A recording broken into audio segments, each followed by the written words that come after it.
have the privilege to read a statement from Professor Noam Chomsky.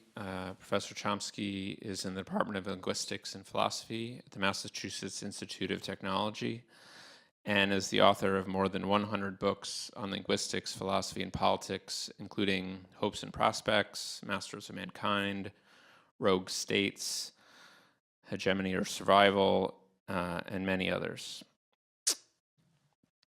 In the West, some of the most important information about Iraq remains either ignored or unspoken. The real reason for the US invasion of Iraq, surely, is that Iraq has the second largest oil reserves in the world, very cheap to exploit, and is at the heart of the world's major hydrocarbon resources.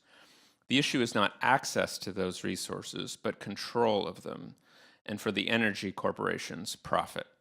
As Vice President Dick Cheney observed, control over energy resources provides tools of intimidation or blackmail, in the hands of others, that is.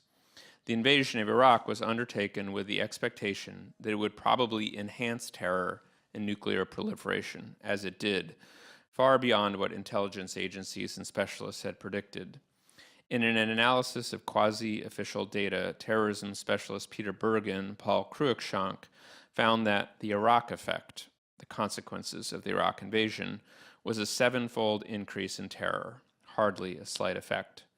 The Iraqi insurgency was created by the brutality of the US invasion and occupation, which was, in fact, one of the most astonishing failures in military history. A few months after the invasion, I met a highly experienced senior physician with one of the leading relief organizations who has served in some of the worst parts of the world. He had just returned briefly from Baghdad, where he was trying to reestablish medical facilities, but was unable to do so because of the incompetence of the Coalition Provisional Authority. He told me he had never seen such a combination of arrogance, ignorance, and incompetence, referring to the Pentagon civilians in charge. The major and crucial point overlooked is the judgment of Nuremberg, declaring that aggression is the supreme international crime, differing only from other crimes in that it contains within itself the accumulated evil of the whole. Until at least this is recognized, all other discussion is merely footnotes, and shameful ones. That Iraq is a land of wreck and ruin is not in question. There should be no longer any need to review the facts in any detail. The British polling agency Opinion Research Business estimated the number of extra deaths resulting from the war to be 1.03 million. That's excluding Karbala and Anbar provinces, 2 of the worst regions. Whether that is correct or the true numbers are much lower, as some claim, there's no doubt that the toll is horrendous. One of the most dedicated and informed journalists immersed in the shocking tragedy, Nir Rosen, published an epitaph entitled The Death of Iraq.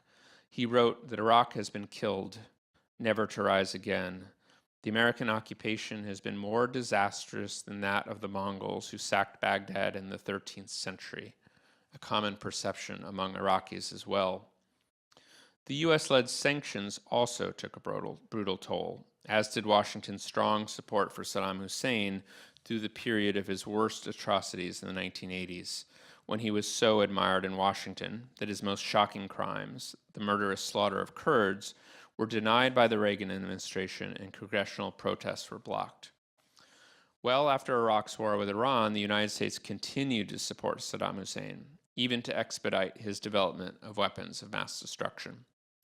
Though the wreckage of Iraq today is too visible to try to conceal, the assault of the new barbarians is carefully circumscribed in the doctrinal system, often with the agency deliberately obscured, and almost always excluding the horrendous effects of the Clinton sanctions, one of the great crimes of the last decades of the millennium, including their crucial role in preventing the threat that Iraqis might gain control of their own country, sending Saddam Hussein to the same fate as Nicolae Ceausescu, Ferdinand Marcos, Suharto, and many other monsters supported by the United States and United Kingdom until they could no longer be maintained.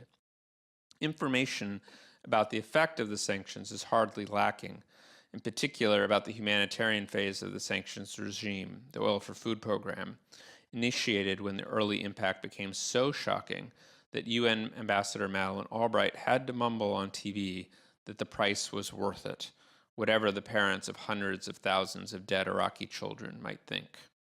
The humanitarian program, which graciously permitted Iraq to use some of its oil revenues for the devastated population, was administered by highly respected and experienced UN diplomats who had teams of investigators all over the country and surely knew more about the situation in Iraq than any other Westerners.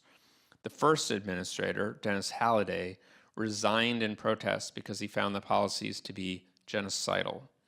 His assessment of the sanctions he administered is that they were intended, designed, and sustained to kill civilians, particularly children, and that over 1 million people were allowed to die directly due to the impact of UN sanctions.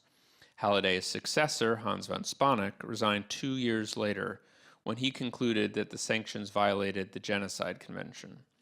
The Clinton administration barred him from providing information about the impact of the Security Council, which was technically responsible.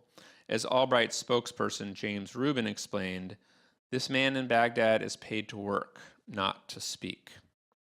None of this can ever be mentioned, even in passing, by those who strike heroic poses about the alleged genocides perpetrated by official enemies, while scrupulously avoiding or denying our own crimes, a form of depravity that is not unusual among sectors of educated opinion.